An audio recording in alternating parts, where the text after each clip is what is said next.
Bonjour à tous.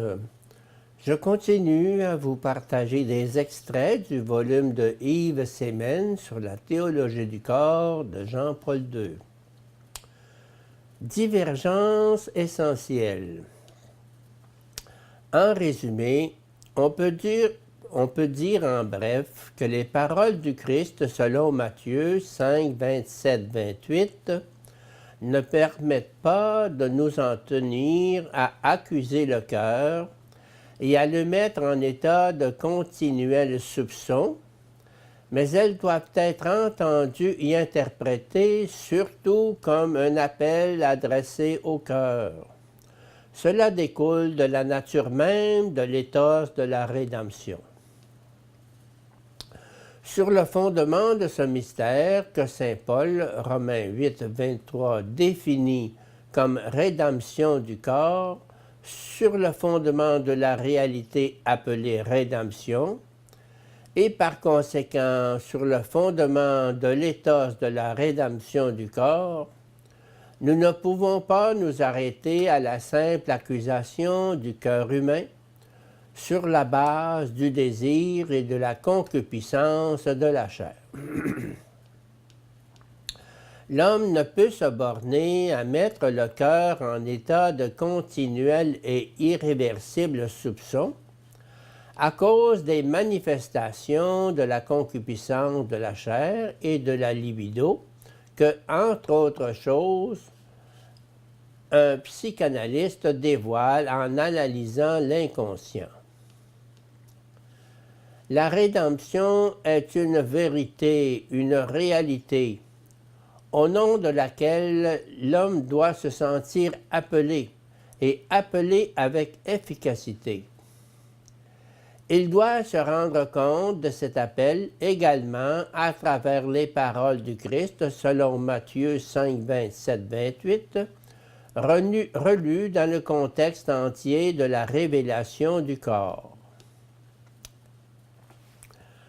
L'homme doit se sentir appelé à redécouvrir, ou mieux, à réaliser la signification sponsale du corps et à exprimer de cette manière la liberté intérieure du don, c'est-à-dire de cet état et de cette force spirituelle qui découle de la maîtrise de la concupiscence de la chair.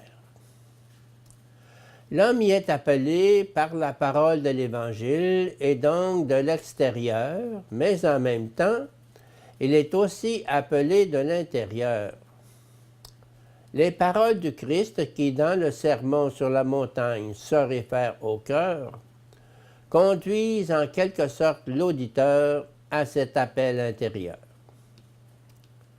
Si celui-ci accepte qu'elles agissent en lui, il pourra en même temps entendre à l'intime de lui, comme l'écho de cette origine, cette bonne origine, à laquelle le Christ s'est référé à une autre occasion, pour rappeler à ses auditeurs qui est l'homme, qui est la femme, et qui ils sont réciproquement l'un pour l'autre dans l'œuvre de la création.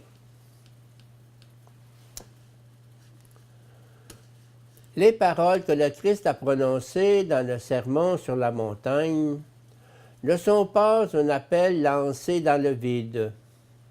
Elles ne s'adressent pas à l'homme plongé entièrement dans la convoitise de la chair, incapable de chercher une autre forme de relation mutuelle, dans le climat de l'éternelle attraction qui accompagne l'histoire de l'homme et de la femme précisément depuis l'origine.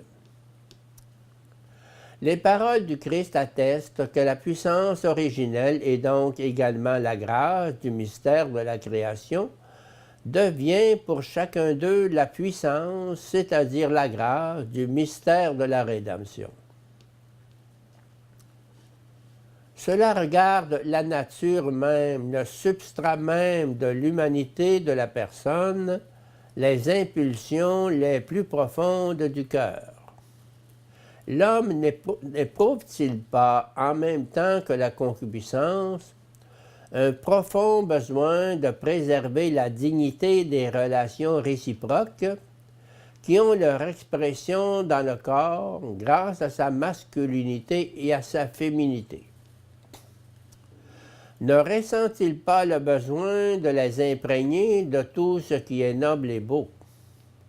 N'éprouve-t-il pas le besoin de leur conférer la valeur suprême qu'est l'amour?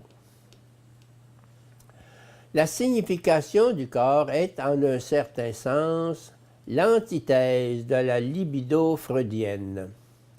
La signification de la vie est l'antithèse de l'herméneutique du soupçon. Cette herméneutique est très différente, et même radicalement différente, de celle que nous redécouvrons dans les paroles du Christ dans le Sermon sur la montagne. Ces paroles révèlent non seulement un autre ethos, mais aussi une autre vision des possibilités de l'homme. Il importe que précisément dans son cœur, il ne se sente pas irrévocablement accusé et laissé en proie à la concupiscence de la chair, mais que dans ce même cœur, il se sente appelé avec énergie. Appelé précisément à cette valeur suprême qu'est l'amour, appelé comme une personne dans la vérité de son humanité, et donc aussi dans la vérité de sa masculinité et féminité, dans la vérité de son corps. Appelé dans cette vérité qui est un héritage de l'origine, un héritage de son cœur, plus profond que l'état de péché dont il a hérité, plus profond que la triple concupiscence. Les paroles du Christ insérées dans l'entière réalité de la création et de la rédemption réactivent cet héritage plus profond et lui donnent une puissance réelle dans la vie de l'homme.